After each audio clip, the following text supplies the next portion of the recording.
Before you go ahead and dislike bomb me, just letting you know, I am a huge Xbox fanboy, alright? I've been stuck with the Xbox since the original Xbox, all the way back when I was a kid, when I was 5 years old. So no, I don't think Xbox is bad, but I am wondering if I could answer the question that I asked in the title. What is the reason of owning an Xbox these days? And I'm genuinely curious to hear what people say. The reason I'm asking is essentially that with everything that's been updated lately and with the Xbox, since the Xbox One and now the Xbox One S and One X and all of those, or Series X and Series S, is what's happening lately? Like, what would be the reason somebody would want to get a Xbox console over a PlayStation or a PC? The reason for that is you need to look at what the Xbox console is offering versus these two competitors. And these are two top-notch competitors. Yeah, and the Nintendo Switch exists somewhere, but as you can see here. Oh my god, bro. Oh, hell no, man. What the fuck, man? Get your ass. I'm not really a huge fan of the Nintendo Switch. So the reason I'm asking is when I was on Xbox One, I got off it and went on the PC back when Xbox Game Pass was starting to be a thing.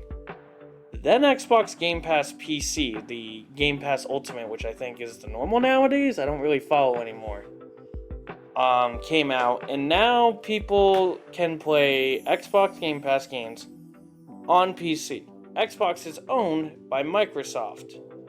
Microsoft makes PC parts. So it makes sense that Microsoft and PC, or Xbox and PC, are now conjoined together and working. And honestly, it is for the better. The relationship that PC and Xbox has is so awesome, with them wanting to support crossplay on as many games as they possibly can, support cross progression on some games, hopefully games like For Honor would be nice. But it's just really cool, the merging of these two and basically turning into one. If you're a PC boy, you can get a PC and you can still play with your Xbox buddies. If you're an Xbox boy, you can play with your PC friends and move to PC. It's all cool, it's all dandy, and it's all like a lovely, happy relationship. And then PlayStation's the third wheel that for some reason does not want cross-platform or crossplay. Why? On specific games, before anyone tells me they do. Why? Because then they feel like their exclusivity is going to be attacked. And that's where we look at Xbox's other competitor, Sony and PlayStation. PlayStation, ever since PlayStation 3, you would even argue PlayStation 2. Like I said, it was an OG Xbox fanboy. I had a PlayStation, but I don't remember exclusives back then. But PlayStation and Sony have exclusives up the wazoo. It is insane what they have. This year alone, we have Marvel's Spider-Man 2, and people are going nuts over it. The amount of PlayStation exclusives, whether it's DLC, like what they did with Call of Duty before Microsoft just went ahead and bought Call of Duty. It's insane that, like, they have all this stuff.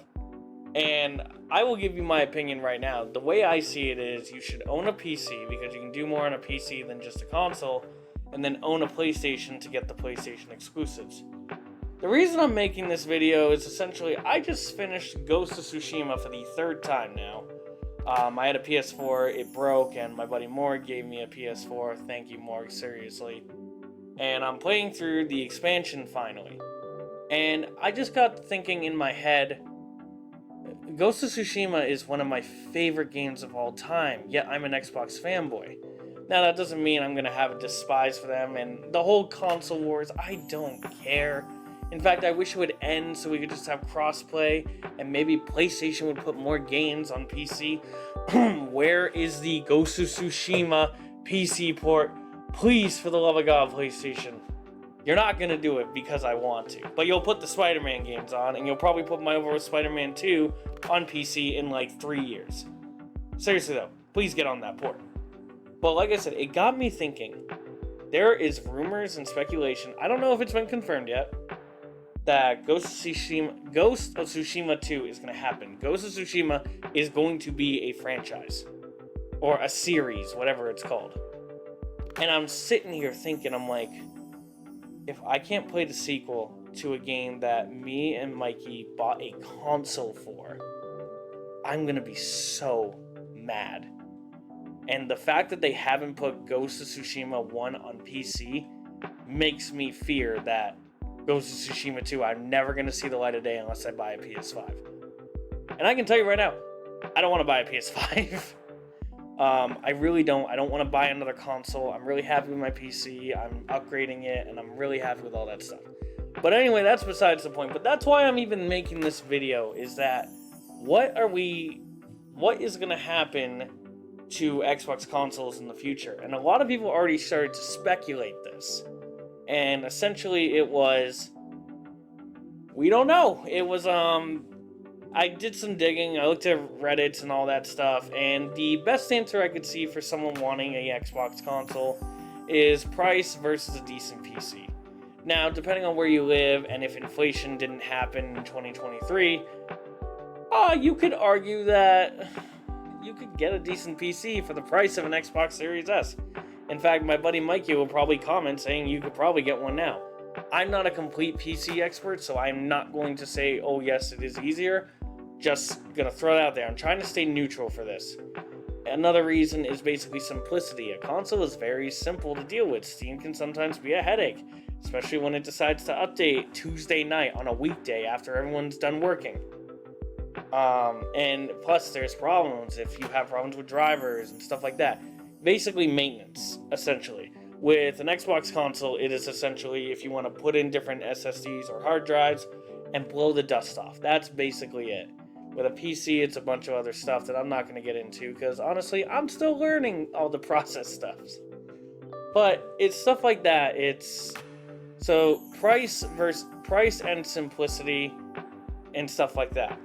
Also, another reason people will vote on Xbox versus PlayStation, if you have followed these consoles throughout the, I don't even know what generation, I'll just say the PS3 and the Xbox 360 generation, you will have heard of the great PS3 hack that happened. And it was basically PlayStation 3 was down for a week. It got hit so hard. I don't even know what happened. I was just a kid when it happened. But PlayStation 3 got knocked down. And I guess it was a huge deal. I guess it was because the security was very basic.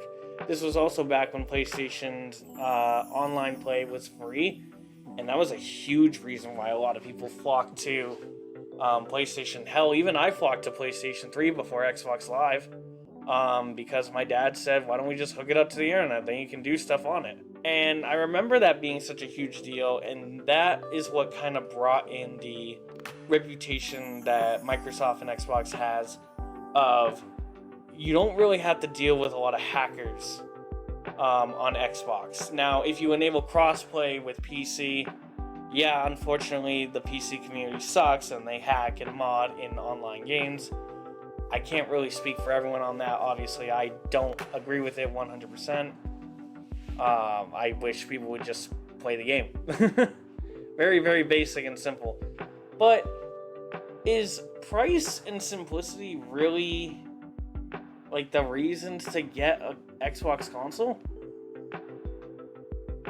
Come to think of it, there is no Xbox exclusive that's come out that hasn't A, come on Game Pass, and B, hasn't gone to PC. They've all gone to PC. It's kind of insane. I remember when Xbox Game Pass PC started, there were games that could only be on PC or games that could only be on Xbox, and that's what they were doing. And then I believe they said fuck that and just combined it into Game Pass Ultimate, and now you just get access to everything. And it's awesome. I will say that right now. As a consumer for Game Pass is awesome. There is a reason Game Pass is still around and not getting a bad reputation like PlayStation Plus is. You're fucking bullshitting with these $30 to $40 price increases. Bullshit, Sony. Shame on you. It kind of goes to the point where if I can access all the Xbox exclusives with Game Pass, or it just goes on Steam now, or you just go on the Microsoft store and buy it if it's not on Steam, it begs the question, what is the point of having a console? Can simplicity really be enough for someone to do it? Because, like I said, the pricing can vary depending on where you are and what, timeline you're in before inflation, all that stuff. But I feel like I don't know, if you're serious about gaming, why would you not go the PC route? And I just want to say, if I sound very hypocritical or oblivious, I am sorry. That's not my goal with this video. I'm just genuinely curious. I have an Xbox One S. Thank you. Jesus, I hate these names. Who did this? You're fired. Here's another small thing. I know not a lot of people play it, but obviously it's growing in popularity. VR. You can't play VR on Xbox. And Microsoft straight up said they don't think VR is worth it, apparently, which is such a shame because I could see Xbox doing something pretty crazy for VR. But that's another thing to add on. Like, you can't do VR. You can do VR in PlayStation. PlayStation VR, it's very limited, but it is VR. If you want the ultimate VR experience, absolutely get one of the VR headsets. I would recommend anything non-Oculus. Even though I'm gonna be considered an Oculus fanboy because I want the Quest 2 because it's got exclusive games on there. Yeah, that's right, ladies and gentlemen. We're at the point where Meta is making exclusive video games for fucking virtual reality. And God, is that stupid. But anyway, I think I've ranted long enough. Sorry, I just needed an easy video this week.